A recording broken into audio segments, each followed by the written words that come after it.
नमस्कार, आपण पाहताय कोकणचं नंबर 1 महा चॅनल कोकणचा लाईव्ह बातमीपत्रात आपलं स्वागत। सुरुवात करूया हेडलाईन्सना। ओटवण्याचा शाही दसरोत्सव, एसटीची प्रस्तावित 10% भाडेवाढ रद्द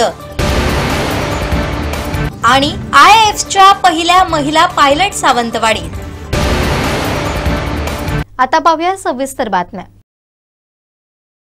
महाराष्ट्रात पूरस्थिती उद्भवल्याने शेतकऱ्यांवर मोठं संकट आलंय। या पार्श्वभूमीवर उद्धव ठाकरेंनी मदतीचं निकष बदलण्याचे आवाहन महाराष्ट्र सरकारला केले। तसेच महायुती सरकारकडून होणाऱ्या जाहिरातबाजीवर टीका देखील केली आहे। काय म्हणाले उद्धव ठाकरे पाहूया। तुम्हाला सगळ्यांना कल्पना आहे, महाराष्ट्रावरती अतिवृष्टीचं संकट आहे। गेल्या आठवड्यात मी सुद्धा अतिवृष्टी जिथे झाली त्या परिसरात जाऊन आलो, शेतकऱ्यांना भेटलो, त्याच्यानंतर मी आपल्याशी बोललो। मी तर प्रांजळपणाने सरकारला हात जोडून विनंती सुद्धा केली की या संकटामध्ये राजकारण न आणता आपण सगळे एकत्र होऊन मार्ग कसा काढता येईल का हे पाहू शकतो। परंतु मला नाही वाटत सरकारकडे काही अशी कल्पना आहे किंवा सरकारची तशी तयारी दिसत नाही। कारण मुख्यमंत्री त्यांच्या जाहिरातीमध्ये व्यस्त आहेत, दुसरे मुख्यमंत्री मदतीच्या पाकिटावरती सुद्धा स्वतःचे फोटो छापून वाटण्यामध्ये मग्न आहेत, आणि तिसरे मुख्यमंत्री तर काही अंगाला उपमुख्यमंत्री तर काही अंगाला लावूनच घेत नाहीत। म्हणजे कोणताही विषय आला तरी त्यावेळेला हे दुसरे जे उपमुख्यमंत्री आहेत ते दिसतच नाहीत कधी। आणि जनता आता वाऱ्यावर पडलेली आहे। या जनतेला मदत करणं तर दूरच राहिलं, पण आज बातमी जी आलेली आहे ती शेतकऱ्यांवरच सरकारचा पूरभार अशी एक बातमी आलेली आहे। आणि त्याच्यात खरंच ही संतापजनक गोष्ट आहे। मधल्या कालखंडात आपण बातमी दिली होती, कारण मी तुमच्याच माध्यमातून या सगळ्या बातम्या पाहतोय आणि वाचतोय की काही साखर सम्राट हे भाजपामध्ये गेले आणि शेकडो करोडो रुपयांच्या कर्जावरती त्यांनी सरकारकडनं थक हमी मिळवली। आम्ही जी मागणी करतोय ती या गोरगरीब शेतकऱ्यांसाठी करतोय, ज्या शेतकऱ्यांना त्यांची जमीन गहाण टाकावी लागते, बैलजोडी गहाण टाकावी लागते, कधी कधी पत्नीचं मंगळसूत्र सुद्धा गहाण टाकावं लागतं, कारण काहीतरी गहाण टाकल्याशिवाय त्यांना कर्ज मिळत नाही। त्यांच्या कर्जाची हमी सरकार कधी घेतच नाही। आज तर परिस्थिती अशी आहे की डोळ्या देखत त्यांचं पीक जमिनी सकट उद्ध्वस्त झालेलं आहे आणि हे कर्जाच्या ओझ्याखाली दबून गेलेले आहेत। रोज बातम्या येत आहेत की शेतकरी आत्महत्या करत आहेत। आणि मग प्रश्न असा पडतो की जर का साखर सम्राट भाजपामध्ये गेल्यानंतर त्यांच्या शेकडो हजारो कोटींच्या कर्जाची हमी सरकार घेत असेल, म्हणजे त्यांनी जर काही कर्ज बुडवलं तर ते पैसे सरकार भरणार, म्हणजेच सर्वसामान्य जनता भरणार। तर ह्या साध्या शेतकऱ्यांनी सुद्धा भारतीय जनता पक्षामध्ये येण्याची वाट भाजप प्रणित सरकार बघतंय का, की सगळे शेतकरी भाजपात आले तर मग आम्ही तुमचं कर्ज माफ करू? ही अत्यंत संतापजनक बाब आहे। आणि त्याच्यात भरीस भर म्हणून या कारखानदारांना थक हमी मिळते, पण आता सरकारचा पूरभार, ज्याला पूरभार हा शब्द व्यवस्थित वापरलेला आहे, बाधितांना मदत करण्यास ऊसासाठी प्रति टन 15 रुपये कपात। आणि त्याच्यामध्ये ज्या पहिल्या 4 ओळी मी वाचतो की राज्यातील अतिवृष्टी आणि पूरबाधित शेतकऱ्यांच्या मदतीसाठी ऊस उत्पादक शेतकऱ्यांकडून, कारखानदारांकडून नाही, प्रति टन 5 रुपये, तर मुख्यमंत्री सहायता निधीसाठी प्रति टन 10 रुपये याप्रमाणे 15 रुपये कपात करण्याचा निर्णय मंगळवारी मुख्यमंत्री देवेंद्र फडणवीस यांच्या अध्यक्षतेखाली झालेल्या ऊस गाळप संदर्भातील मंत्री समितीच्या बैठकीत घेण्यात आला। आता याला साखर संघाने विरोध केलेला आहे। साखर संघाने अतिवृष्टी आणि पुराचा ऊस उत्पादक शेतकऱ्यांनाही फटका बसला आहे, अशावेळी कपातीमध्ये 3 पट वाढ केल्यामुळे शेतकऱ्यांचे मोठे नुकसान होईल असे सांगत या निर्णयास विरोध करण्याचा प्रयत्न केला। पण ही कपात शेतकऱ्यांसाठीच आहे, म्हणजे खड्ड्यात गेलेले शेतकरी त्याला आणखीन खड्ड्यात घातलं तर त्याच्यात गैर काय, अशी या सरकारची धारणा झालेली आहे। आता तुम्हाला कल्पना आहे की मी तिथे गेल्यानंतर शेतकऱ्यांशी बोललो।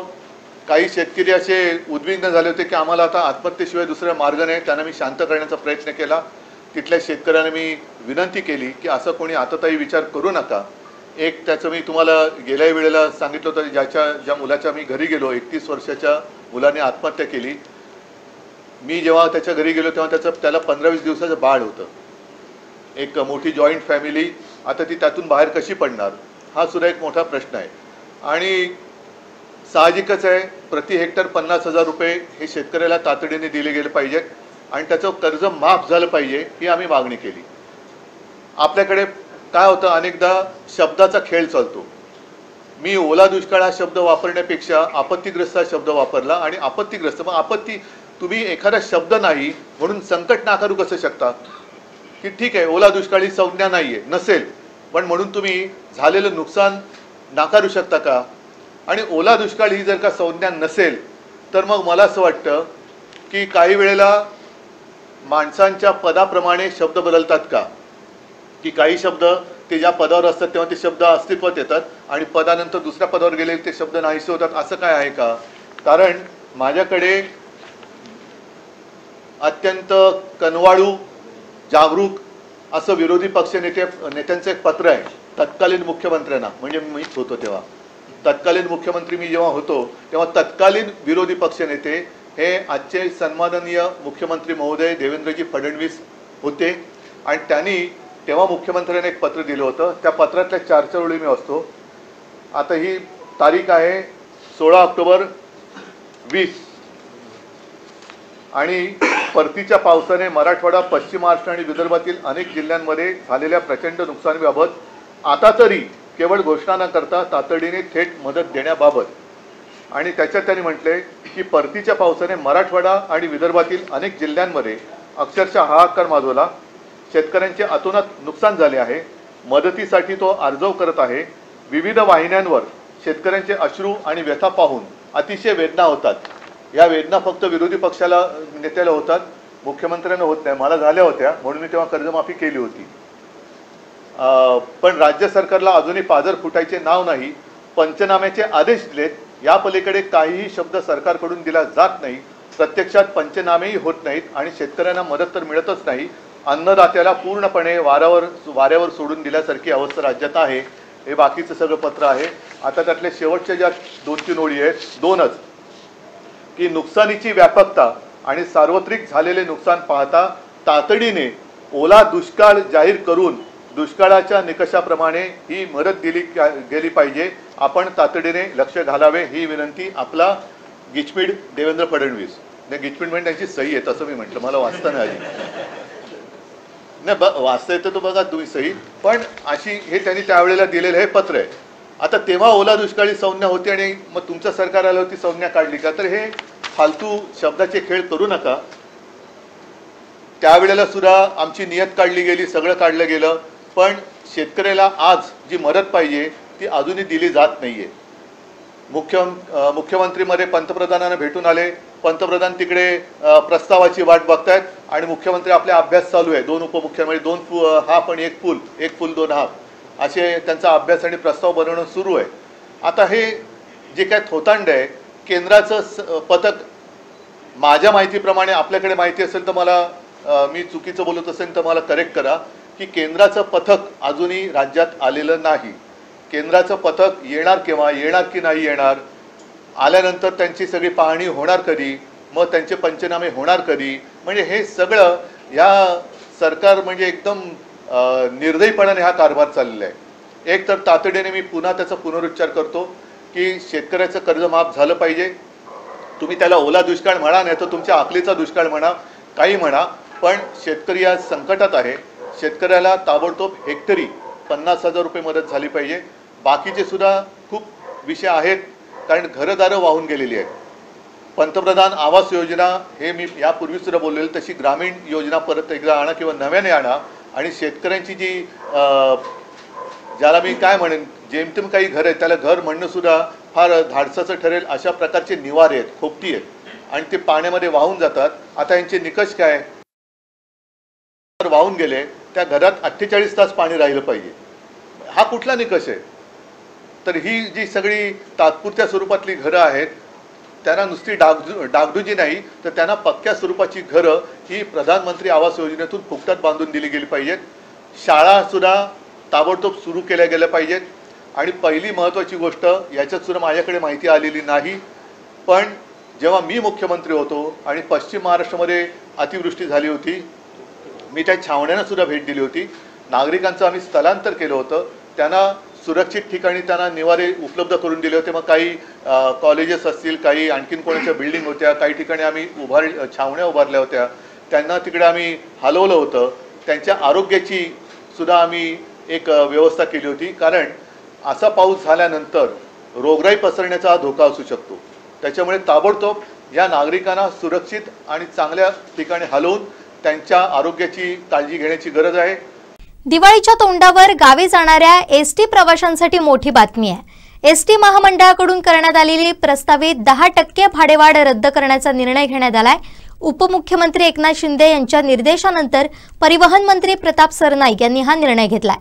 मंगळवारी या भाडेवाढीची घोषणा करण्यात आली होती, तर त्याच्या दुसऱ्याच दिवशी ती भाडेवाढ रद्द करण्यात आली आहे. एसटी महामंडळानं दिवाळीच्या तोंडावर 15 ऑक्टोबर ते 5 नोव्हेंबर या दरम्यान 10% हंगामी भाडेवाढ करण्याची घोषणा केली होती. दिवाळीच्या काळात मोठ्या प्रमाणात प्रवासी एसटीचा प्रवास करतात, त्यामुळे या काळात महसूल वाढीसाठी महामंडळानं हा निर्णय घेतला होता. परंतु या निर्णयावर सर्व स्तरातून नाराजी व्यक्त करण्यात येत होती. आता ही भाडेवाढ रद्द करण्यात आली आहे. दिवाळीसाठी करण्यात आलेली एसटीची भाडेवाढ तात्काळ रद्द करण्याच्या सूचना उपमुख्यमंत्री एकनाथ शिंदे यांनी दिल्या होत्या. महाराष्ट्रातील सध्याची पूर परिस्थिती लक्षात घेऊन ही भाडेवाढ रद्द करावी असं एकनाथ शिंदे यांनी सुचवलं होतं. त्यावर प्रताप सरनाईक यांनी ही भाडेवाढ रद्द करण्याचे एसटी प्रशासनाला आदेश दिले.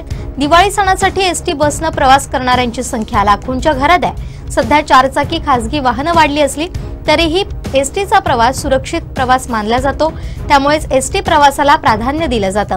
याआधी एसटी महामंडळानं 10% भाडेवाढ प्रस्तावित केली होती. वातानुकूलित शिवनेरी आणि शिवाई बसेस सोडता सर्वच बसेससाठी 10% दरवाढ लागू करण्यात येणार होती. त्यामुळे गावखेड्यापासून ते रातराणीनं लांब पल्ल्याच्या गाड्यांनी प्रवास करणाऱ्या सर्वच प्रवाशांना या भाडेवाढीचा फटका बसणार होता.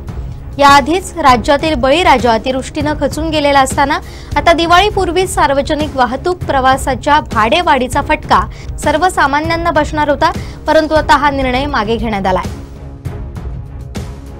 कुडाळ तालुक्यातील माणगाव खोऱ्यातील निवजे गावाला नुकत्याच झालेल्या शक्तिशाली वादळाचा मोठा फटका बसलाय.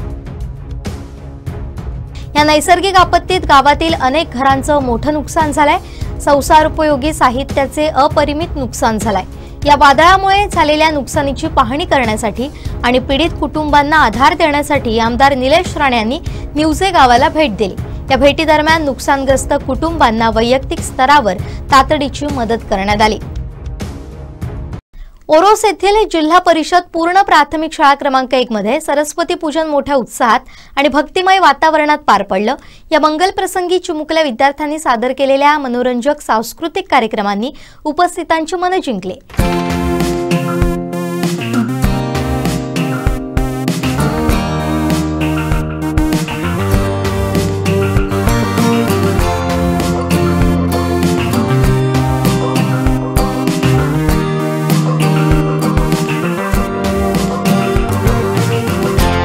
विद्यार्थ्यांमध्ये शिक्षणाबद्दल आणि कलेबद्दल आवड निर्माण व्हावी यासाठी हा दिवस शाळेत खास पद्धतीने साजरा करण्यात आला. सरस्वती पूजनानंतर शाळेतील विद्यार्थ्यांनी विविध नृत्याविष्कार आणि लघुनाटिकांचं सादरीकरण केलं. लहानग्यांनी आपल्या सहज आणि निरागस अभिनयातून प्रेक्षकांचे मनसोक्त मनोरंजन केलं. शाळेचे मुख्याध्यापक आणि शिक्षकांनी कार्यक्रमाच्या यशस्वी आयोजनासाठी विशेष परिश्रम घेतलेत. विद्यार्थ्यांचे पालक आणि परिसरातील नागरिक मोठ्या संख्येनं या कार्यक्रमाला उपस्थित होते.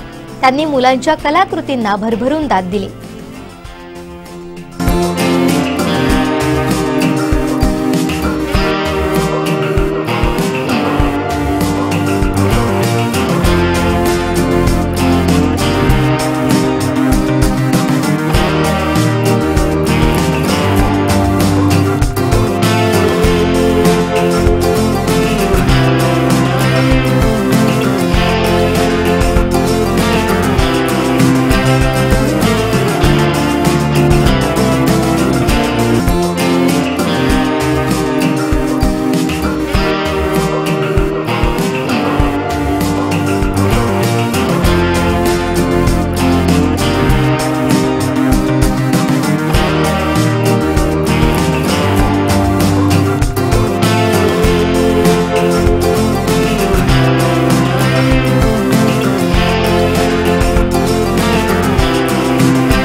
राष्ट्रीय स्वयंसेवक संघाला 100 वर्ष पूर्ण झाल्याच्या ऐतिहासिक प्रसंगी मंत्री नितेश राणे यांनी देवगड तालुक्यातील मिठभाव येथील शाखेला भेट देऊन संघ स्वयंसेवकांसोबत विजयादशमीचा उत्सव साजरा केला।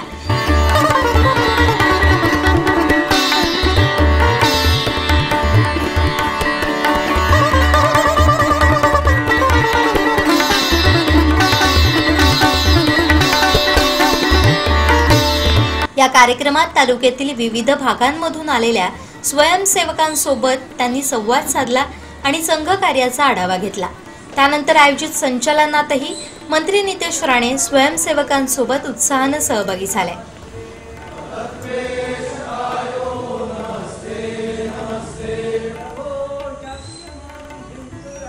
संगमेश्वर तालुक्यातील भडकंबा येथील मोरेश्वर तालुक्यात घडलेल्या एका थरारक घटनेने संपूर्ण गाव हादरून गेलाय। गावातील आवळीचा माळ या मोकळ्या टेकडीवर 2 ताकदवान गवेरेडे एकमेकांशी जबरदस्त झुंजले। ही झुंज इतकी तीव्र होती की दोन्ही गव्यांची शिंग एकमेकात घट्ट अडकली आणि ते सुटू शकले नाहीत। अखेरीस झुंजार लढतीदरम्यान श्वास गुदमरल्याने दोन्ही गव्यांचा मृत्यू झाला।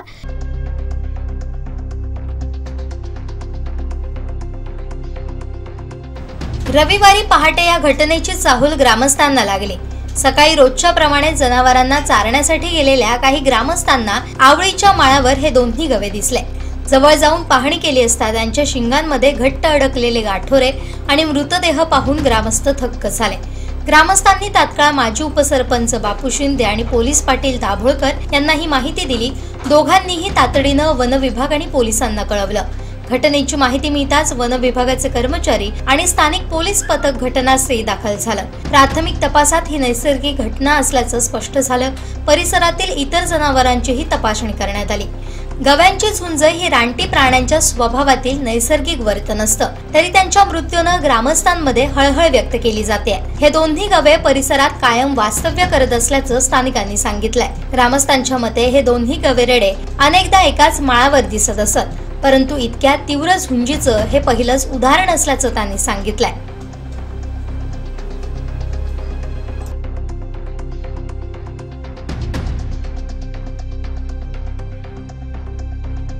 फ्लाइंग ऑफिसर तनुष्का सिंह या भारतीय हवाई दलाच्या पहिल्या महिला पायलट ठरल्यानं दीपकभाई केसरकर मित्रमंडळाकडून त्यांचा सन्मान करण्यात आला।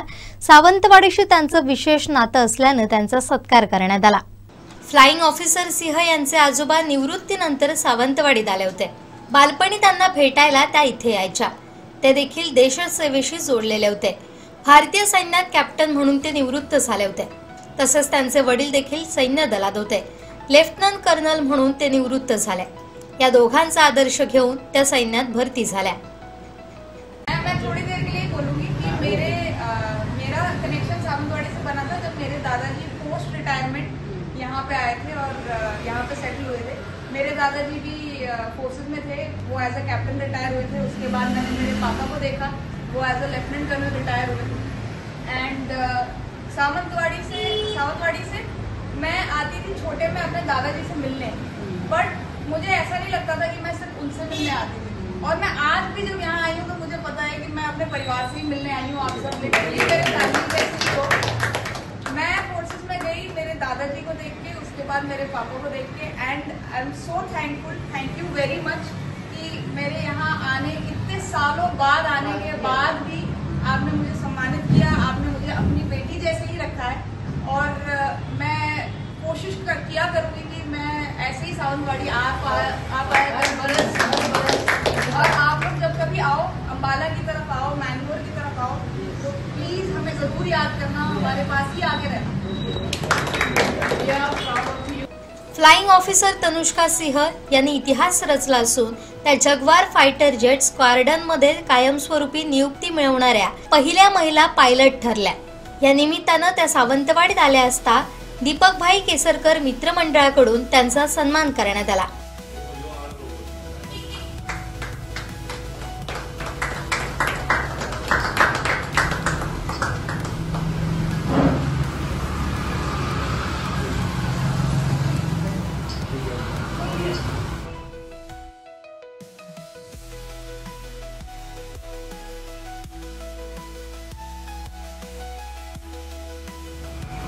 देशासाठी कार्यरत असलेल्या लेकीचा आम्हाला अभिमान आहे, अशा शब्दात माजी नगरसेविका अनारुचून लोबो यांनी शुभेच्छा दिल्या। हमारा सांगली का नाम रोशन करो, एक और मशहूर रत्ना और आप रत्ना।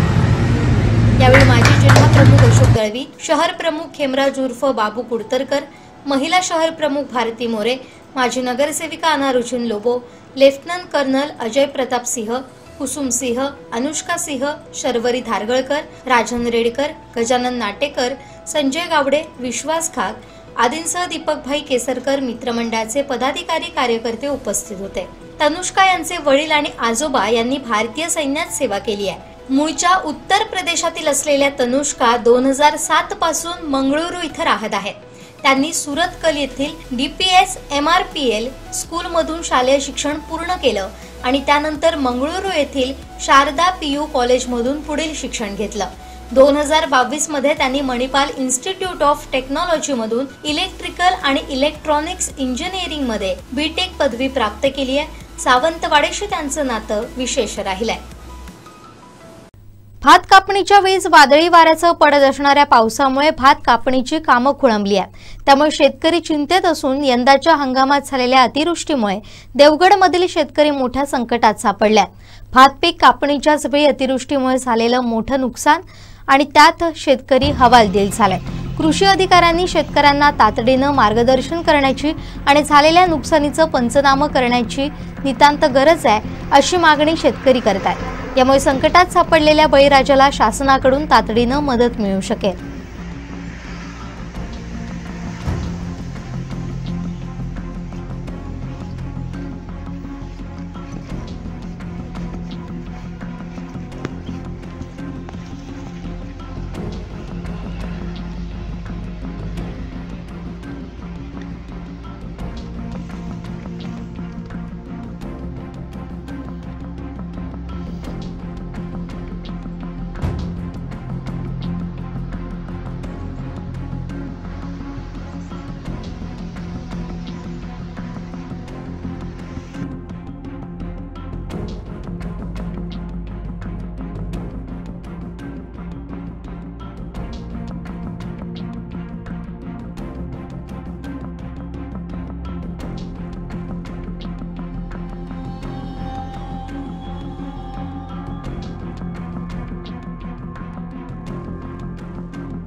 या वर्षी आधी मान्सूनचा जो पाऊस आहे तो 16 मे पासून इथे चालू झाला आहे कोकणामध्ये देवगड प्रांतात आणि तिथून त्याने अजिबात विश्रांती घेतली नाही आहे आणि आता सप्टेंबर महिन्याचा अखेर म्हणजे आज 1 ऑक्टोबर तारीख आहे आणि आता ही लवकर पाऊस पडल्यामुळे पेरणी लवकर झाली, लावणी लवकर झाली आणि त्यामुळेच आपण बघताय तर भातं सगळी आता पोसावलेली आहे तिकडे देवगड तालुक्यातली। पण असा अडचण झाली आहे की मजूर आहेत पण त्यांना भात कापायला मिळत नाही आहे, कारण पाऊस विश्रांतीच घेत नाही आहे आणि अजून मूळ सोडत नाही आहे। कारण सप्टेंबर अखेरीला पावसाने परतीचा प्रवास सुरू करायचा असतो आणि नंतर थोडा थोडा पाऊस कमी होत जातो आणि त्या वेळात भात शेतीची कामं ही व्यवस्थित होतात। पण त्यामुळे आता ह्यावेळी काय झालं आहे की हातात सोनं मिळूनसुद्धा याचा आपल्याला काही उपयोग होतो आहे की नाही ह्या चिंतेत आज इकडचा देवगड तालुक्यातला तसंच कोकणातला शेतकरी पूर्णपणे हवालदिल झालेला आहे। सांगाल आत्ताशी शेती 5% सुद्धा कापणी झालेली नाही आहे पूर्ण, कारण मी या देवगड प्रांतात किंवा रत्नागिरी जिल्ह्यापर्यंत पूर्ण फिरलेलो आहे।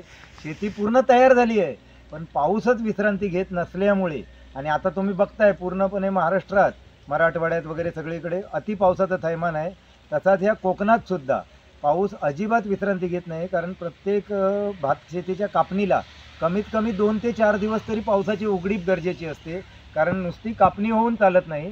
तर कापणी झाल्यानंतर त्या भाताला सुकवणं, त्या पेंड्याला सुकवल्याशिवाय त्याची झोडणी मळणी ही पुढची प्रक्रिया होत नाही आहे। आता तुम्ही बघताय हे मजूर महिला इथे उभे आहेत पण पूर्णपणे भात शेती ओली झालेली आहे। आता तुम्ही आलात तेव्हाच थोडा वेळापूर्वी पाऊस पडून गेला आहे, तो खंड जोपर्यंत घेत नाही आहे आणि आता हवामान खाते पण आपल्याकडे धड माहिती देत नाही आहे।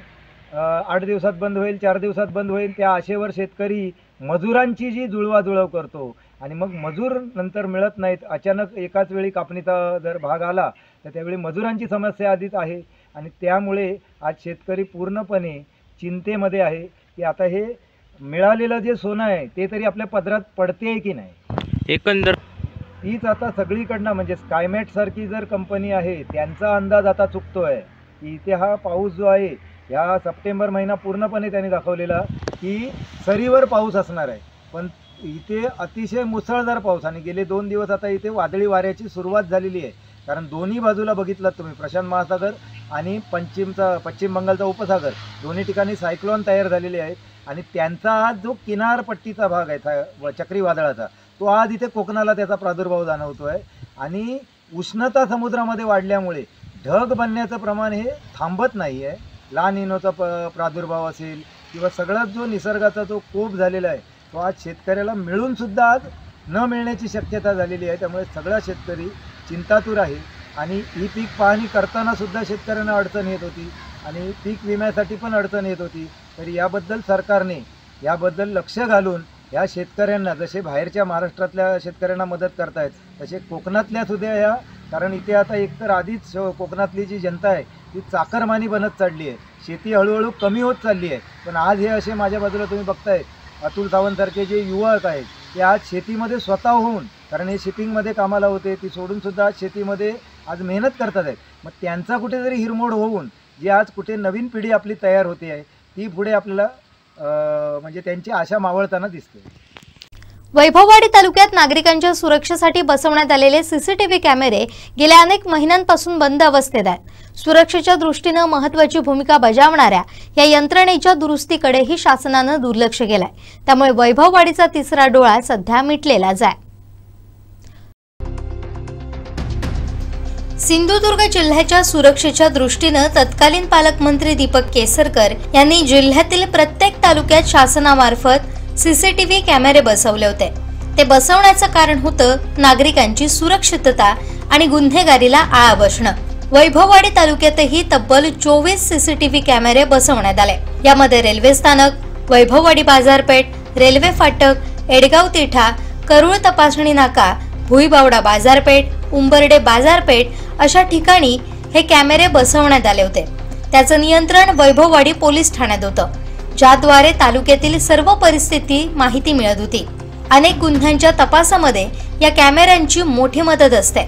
मात्र गेल्या अनेक महिन्यांपासून हे कॅमेरे बंद आहेत। सुरक्षेच्या दृष्टीनं अत्यंत महत्त्वाचे ठरणारे हे कॅमेरे बंद पडल्यानं नागरिकांमध्ये भीतीचं वातावरण आहे। चोरीसारख्या गुन्ह्यांना आळा घालण्यासाठी आणि पोलिसांना तपासात मदत करण्यासाठी हे कॅमेरे बसवले गेले होते। मात्र तेच बंद पडल्यानं सुरक्षेवर गंभीर प्रश्न निर्माण झालाय। हे कॅमेरे बंद असल्याबाबत प्रशासनाकडून राष्ट्रीय महामार्ग प्राधिकरण विभागाच्या कामांमुळे केबल कापली गेली असल्याचं सांगण्यात येत आहे। श्रीधर साळुंखे, कोकणसाद लाईव्ह, वैभववाडी।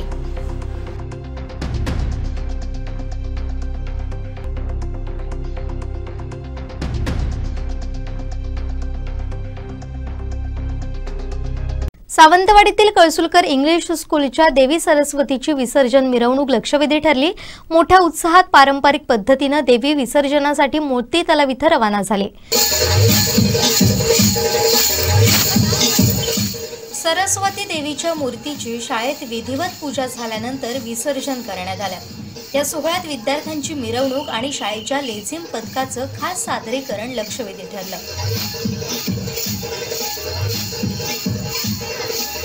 विविध पारंपरिक सांस्कृतिक कार्यक्रम विद्यार्थ्यांनी सादर केले।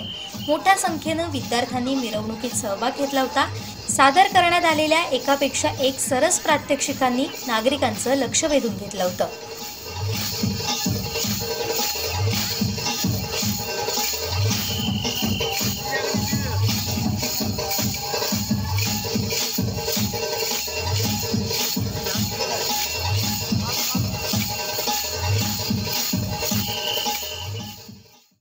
शेवटी ठळक घडामोडी पुन्हा एकदा। ओटवण्याचा शाही दसरोत्सव, एसटीची प्रस्तावित 10% भाडेवाढ रद्द आणि IAFच्या पहिल्या महिला पायलट सावंतवाडीत। बातमीपत्रात वेळ झाली इथेच थांबण्याची। पाहत राहा कोकणचं नंबर 1 महा चॅनल कोकणसाद लाईव्ह। धन्यवाद।